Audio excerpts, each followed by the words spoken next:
వెంటనే reach out కావాలి అనే అంశం ఒకటి. అమరావతి విషయంలో మటుకు వాళ్ళు గట్టిగానే ఎక్కువగా మాట్లాడుతూ ఉన్నారు. కానీ అమరావతి విషయంలో వైసీపీకి ఏవి కలిసి రాదు అనే అభిప్రాయమే ప్రజల్లో చాలా ఎక్కువగా ఉంది. ఎందుకంటే అది స్వయంకృత అపరాధం. వాళ్ళు కనుక దాన్ని నేను ఎన్నోసార్లు చెప్పాను కదా, ప్లాన్ ఏనో ప్లాన్ బీనో అంటే ప్లాన్ బీలో అన్నా కట్టలేదు, ప్లాన్ బి ఇప్పుడు మావిగన్ అంటున్నారు. సో అది నవ్వులపాలు అయినటువంటి పరిస్థితే కాదు, అది చాలా ఇది అని చెప్తున్నప్పటికీ. అందుకనే రాయలసీమ వ్యూహం ఒకటి, కేసులను ఎదుర్కోవటం ఒకటి, మూడోది అమరావతి వర్సెస్ అదర్ ఏరియాస్ అనేది పెట్టడం ఒకటి, ఇలా అనేక కోణాలు. నాలుగోది అభ్యర్థుల ఎంపిక, ఎన్నికలకు సిద్ధం కావడం అనేది రంగం మీదకి వస్తే వాళ్లే బాధ్యత తీసుకొని అక్కడికక్కడ సిద్ధమైపోతారు.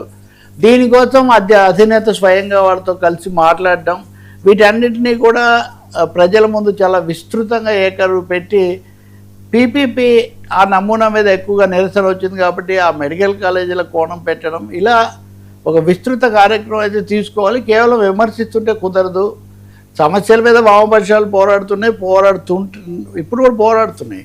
మనం కూడా కొంచెం సమస్యల వైపు దృష్టి మళ్ళిస్తేనే నిలదొక్కుకోగలం అనే ఒక కొత్త ఆలోచనకు వాళ్ళు వస్తున్నారు. అందరూ కూడా అది అడుగుతున్నారని చెప్పి చెప్తూ ఉన్నారు. సార్ ఇంకో ఎప్పుడైనా కేసులు కూడా వస్తున్నాయి. ఇప్పుడు ఉదాహరణకు జగన్ మేనమామ, ఆయన శాసనసభ్యుడు కూడా ఇదివరకు మాజీ రవీందర్ రెడ్డి మేయర్ కూడా చేసినట్టున్నాడు. మొన్న ఒక హత్య జరిగింది కదా, దస్తగిరి అనే ఒక హత్య జరిగింది. ఆ హత్యలో నిత్యానంద రెడ్డి అనేది ఈ నాయకుడు, వైసీపీ నాయకుడి హస్తం ఉందని వీళ్ళు ఆరోపించారు. పోలీసులు కూడా ఆ మేరకు పెట్టారు. ఆయన చాలా రోజుల పాటు దొరకలేదు, అబ్స్కాండింగ్. ఆయన మొన్న పోలీసులకు దొరికారు.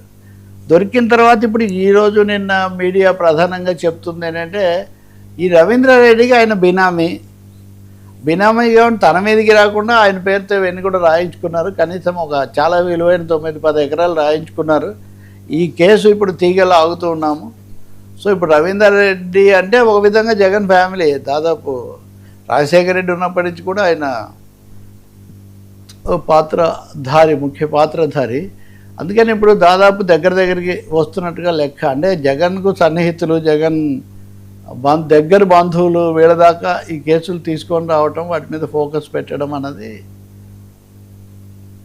ముఖ్య పరిణామక్రమం ఎలా ఉందనేది చెప్తుంది అని.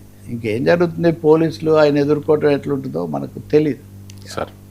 సార్ టీడీపీకి ముస్లిం భయం, ఎంపీ చిన్ని కసరత్తు, రఘురామ డ్యామేజు, టీడీపీ శ్రేణుల్లో ఆందోళన.